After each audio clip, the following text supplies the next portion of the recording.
ఇంకేమిటండి ఇక దాంతో పాటుగా ఇంకొక అంశం కాంగ్రెసే బీజేపీ బలం ఇది వాస్తవం ఏంది అంటే ఇక్కడ కనబడుతున్న ఇద్దరు మేధావులకు సంబంధించి ఒకటి ఏంటంటే ఐదరారు అధికారంలో నువ్వుండు లేదా అధికారంలో నేనుంటా మన ఇద్దరం కూడా దోస్తు మేరా దోస్త్ అన్నట్టుగానే ఉండాలి అనేది ప్రధానంగా కూడా చర్చనీయాంశంగా మారింది ఏంటి ఒకప్పుడు దేశంలో కాంగ్రెస్ పార్టీదే ఏకచక్రాధిపత్యం అటు రాష్ట్రాలలో ఇటు పార్లమెంట్లలో కూడా ఆ పార్టీ తిరిగే లేదన్నట్టుగా ఉండేది ఇక 80వ దశకం చివరి వరకు ఆ పార్టీ ఆడిందే ఆట పాడిందే పాట ఓ మహాసముద్రం లాంటి కాంగ్రెస్ నేడు రోజు రోజుకు బలహీనపడుతూ పిల్ల కాల్వను తలపిస్తుంది కూటమిగా ఒంటరిగా పోరాటం చేసినా కూడా ఏ రాష్ట్రంలోనూ ప్రభావం చూపలేకపోతుంది బలమైన ప్రాంతీయ పార్టీలను దెబ్బతీస్తూ తాను ఓడిపోతూ వారిని ఓడిస్తూ బీజేపీ గెలుపుకు సహకరిస్తుందన్న విమర్శలు మూటగట్టుకుంటుంది కాషాయ పార్టీ ఎదుగుదలకు కాంగ్రెస్ పార్టీ కార్యకర్త కర్మ క్రియ అయిపోయిన పరిస్థితి కనబడుతుంది ఏ ఎన్నికలు వచ్చినా కమలధనాన్ని ఢీకొట్టలేక చతికిల పడుతుంది ఒకప్పుడు దేశ రాజకీయాలను శాసించిన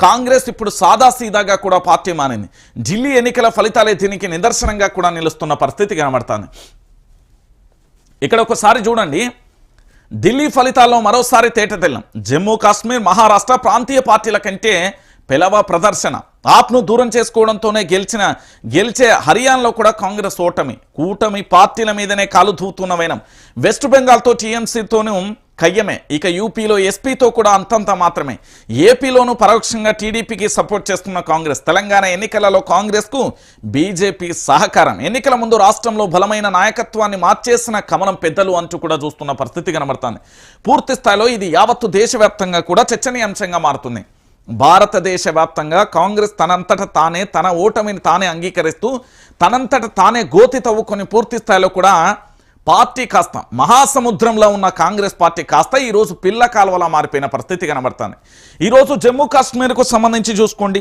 మహారాష్ట్రకు సంబంధించి చూసుకోండి వెస్ట్ బెంగాల్కు సంబంధించి చూసుకొని యూపీలో చూసుకోరి ఏపీలో చూసుకోరి తెలంగాణలో చూసుకోరి పూర్తి స్థాయిలో కూడా కాంగ్రెస్ పార్టీ తన రూపాన్ని ఏ విధంగా కూడా మార్చుకుంటూ ఇటు తాను ఓడిపోతూ ప్రాంతీయ పార్టీలను కూడా ఓడగొడుతున్న పరిస్థితి కనబడుతుంది తాను నామరూపాలు లేకుండా పోతూ ప్రాంతీయ పార్టీలను కూడా నామరూపాలు లేకుండా పోతున్న పరిస్థితి కనబడుతుంది అంటే తెలంగాణ రాష్ట్ర వ్యాప్తంగా కూడా మీరందరూ కూడా ఆలోచించాల్సిన విషయం ఏంటంటే ఈ రాష్ట్రంలో పూర్తి స్థాయిలో ఈ భారతదేశంలో కాంగ్రెస్ పార్టీ 1980కి ముందు పూర్తి స్థాయిలో కూడా 80 దశకంలో పూర్తిగా కూడా అప్పటి నుంచి ఇప్పుడు అంటే కొన్ని సంవత్సరాల పాటు తాను ఆడిందే ఆట పాడిందే పాటలా ఉన్న పరిస్థితి కనబడుతుంది మహాసముద్రంలా ఉన్న ఈ పార్టీ కాస్త ఇప్పుడు ఏ విధంగా మారిపోయిందో కూడా మనం చూసాం సో పూర్తిగా కూడా దేశవ్యాప్తంగా కూడా కాంగ్రెస్ పార్టీ పతనం మొదలైందని రాజకీయ విశ్లేషకులు చెప్పడంతో పాటుగా ఇది ఓడిపోతూ ప్రాంతీయ పార్టీలను కూడా ఓడగొడుతున్నది కదా అనే చర్చ మొదలైంది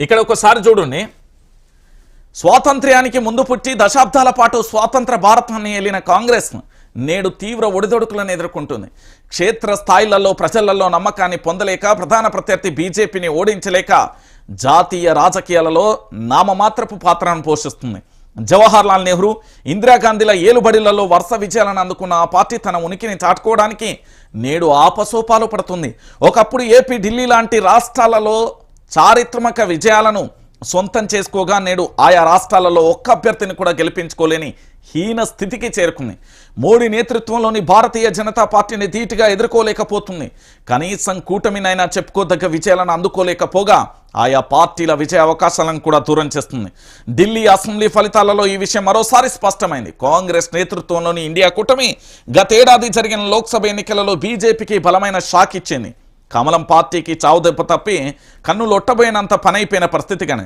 అయితే ఇదే స్ఫూర్తిని కొనసాగిస్తుంది అనుకున్న నేపథ్యంలో పూర్తి స్థాయిలో కూడా దానికి విరుద్ధంగా కూడా మారిపోయిన పరిస్థితి కనబడుతుంది కాంగ్రెస్ పార్టీకి సంబంధించి పూర్తి స్థాయిలో కూడా ఢిల్లీ ఫలితాల తర్వాత తేటతెల్లమైపోయింది ఇక తెలంగాణ రాష్ట్ర వ్యాప్తంగా ఉన్న కాంగ్రెస్ పార్టీకి సంబంధించిన కార్యకర్తలు తెలంగాణ ప్రాంత ప్రజలు తెలుసుకోవాల్సింది ఏంటంటే భారతదేశ వ్యాప్తంగా కూడా కాంగ్రెస్ పార్టీ గో బ్యాక్ అనే పరిస్థితి అయిపోయింది నినాదం రణం ఒకటే కాంగ్రెస్ పార్టీ ఇక మాకు వద్దు అనే పరిస్థితి కూడా తేటతెల్లమైపోయిన పరిస్థితి కనబడుతుంది కాంగ్రెస్ పార్టీని కోరుకోవడానికి కాంగ్రెస్ పార్టీని అధికారంలోకి తీసుకురావడానికి కాంగ్రెస్ పార్టీ కోసం కృషి చేస్తున్నది ఎవరు కూడా లేకుండా పరిస్థితి పోయింది ఒక పూర్తిగా కూడా కాంగ్రెస్ పార్టీ నామరూపాలు లేకుండా చేసే ప్రయత్నాన్ని పూర్తిగా భారతదేశ వ్యాప్తంగా చర్చనీయాంశంగా మారింది అయితే ఇక్కడ విషయం ఏంటంటే ఈ కాంగ్రెస్ పార్టీ వరుస ఓటముల కారణం కూడా కాంగ్రెస్ పార్టీ ఇండియా కూటమి అనే పెద్ద టైటిల్ పెట్టింది.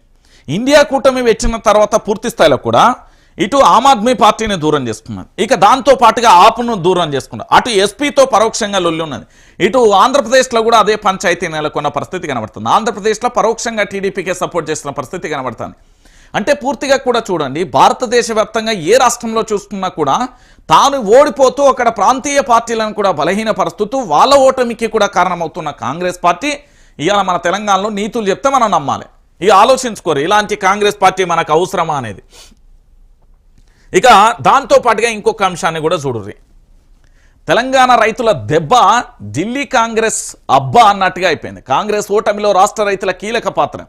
రేవంత్ సర్కార్ మోసాలపై ఢిల్లీలో ప్రచారం. యూటర్న్ కాంగ్రెస్ పార్టీ అంటూ పోస్టర్లు. హామీలతో మోసం చేసిందని ప్రచారం. 5 గ్యారంటీలతో ఢిల్లీ ఎన్నికలలోకి కాంగ్రెస్. గ్యారంటీలకు నేను గ్యారంటీ అన్న రేవంత్. హామీలను అమలు కాలేదని చెప్పిన రైతులు. కాంగ్రెస్కు సున్నాతో పట్టం కట్టిన ఢిల్లీ పబ్లిక్ అంటూ కూడా చెప్పిన పరిస్థితి కనబడుతుంది. ఇక్కడ విషయం ఏంటంటే ఒకసారి మనందరం కూడా ఆలోచించాలి. యనుమల రేవంత్ రెడ్డి రాష్ట్ర ప్రభుత్వానికి సంబంధించిన ముఖ్యమంత్రి అండి. ముఖ్యమంత్రి గారు తెలంగాణ రాష్ట్ర వ్యాప్తంగా ఏమన్నా చేసిండా? మనం క్లారిటీగా మాట్లాడుకుందాం. ఈ రాష్ట్రానికి సంబంధించిన ముఖ్యమంత్రి యనుమల రేవంత్ రెడ్డి తెలంగాణ రాష్ట్రానికి కాకుండా ఇతర రాష్ట్రాలకు వెళ్ళి ప్రచారం చేస్తున్న పరిస్థితి కనబడుతుంది. ఆయన మొన్నటికి మొన్న మహారాష్ట్ర ఎన్నికలకు పోయిండు, ఆ తర్వాత హర్యానా ఎన్నికలకు పోయిండు, మళ్ళీ పూర్తి స్థాయిలో ఢిల్లీ ఎన్నికలకు పోయిన పరిస్థితి కనబడుతుంది. ఇక్కడ రియాలిటీ వాస్తవం ఏంటంటే తెలంగాణ ప్రాంత ప్రజలందరూ కూడా ఆలోచించాల్సిన విషయం ఏంటంటే ఇక్కడ ఒక ఇబ్బందికరమైన పరిస్థితి ఉంది. 6 గ్యారంటీలను అమలు చేస్తాం, 13 అంశాలను అమలు చేస్తాం, 420 హామీలను అమలు చేస్తామంటూ కూడా చెప్తున్న పరిస్థితి కనబడుతుంది. కానీ వాస్తవానికి ఇక్కడ విషయం ఏంటంటే 6 గ్యారంటీలు అమలు చేయకపోగా, 13 అంశాలను అమలు చేయలేకపోగా, దాంతో పాటుగా 420 హామీలను కూడా అమలు చేయలే. ఇదే విషయాన్ని తెలంగాణ రాష్ట్రానికి సంబంధించిన రైతాంగం మొత్తం కూడా ఢిల్లీ వీధులలో పోస్టర్లను అతికించింది. మాకు రుణమాఫీ చేయలే, రైతు భరోసా ఇయ్యలే, దాంతోపాటు 500లకు సంబంధించి పూర్తి స్థాయిలో బోనస్ ఇస్తా అని చెప్పి వాటిని ఇయ్యలే, 6 గ్యారంటీలు అమలు చేయలే, 13 అంశాలను అమలు చేయలే, 420 హామీలను అమలు చేయలే.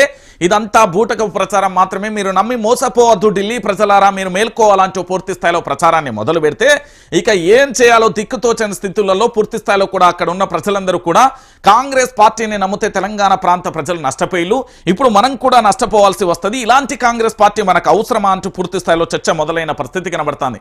ఆ తర్వాత ఫైనల్ గా జరిగిన చర్చ ఏంటంటే పూర్తిగా కూడా ఇక మన కాంగ్రెస్ పార్టీ వద్దు బాబోయ్ అనే పరిస్థితి ఏర్పడింది.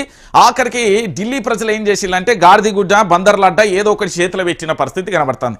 ఇక అల్టిమేట్ గా జరిగింది ఏంటంటే కాంగ్రెస్ పార్టీకి సంబంధించి గుండు సున్నాలతోని వెల్కమ్ చెప్పిల్లు ఢిల్లీ ప్రజలు. ఇక గో బ్యాక్ కాంగ్రెస్ అంటూ అక్కడి అధిష్టానానికి రిటర్న్ గిఫ్ట్ ఇచ్చిల్లు కాంగ్రెస్ పార్టీకి సంబంధించి. అంటే ఇక్కడ జరుగుతున్న విషయం ఏంటంటే తెలంగాణ రైతులు పూర్తి స్థాయిలో ప్రచారం ఎంత బలంగా ఉంటుంది. నేను అందుకే చాలా సందర్భాలలో చెప్తా, ఇక్కడ తెలంగాణ ప్రజలు ఈ మట్టిలో వచ్చిన ప్రతి ఒక్కరు కూడా పోరాటానికి స్ఫూర్తి, భవిష్యత్తు తరాలకు భరోసానిస్తారు, ఈ రాష్ట్రం కోసం ఎంత దూరమైనా పరిగెడతారు. అది తెలంగాణ రాష్ట్రానికి సంబంధించిన ఇక్కడి బిడ్డలకు మాత్రమే, ఇక్కడి ప్రజలకు మాత్రమే అది ఉంటుంది. నేను చెప్తున్నా కదా. సో మొత్తానికి రిటర్న్ గిఫ్ట్ అయితే రేవంత్ రెడ్డికి వచ్చిన పరిస్థితి.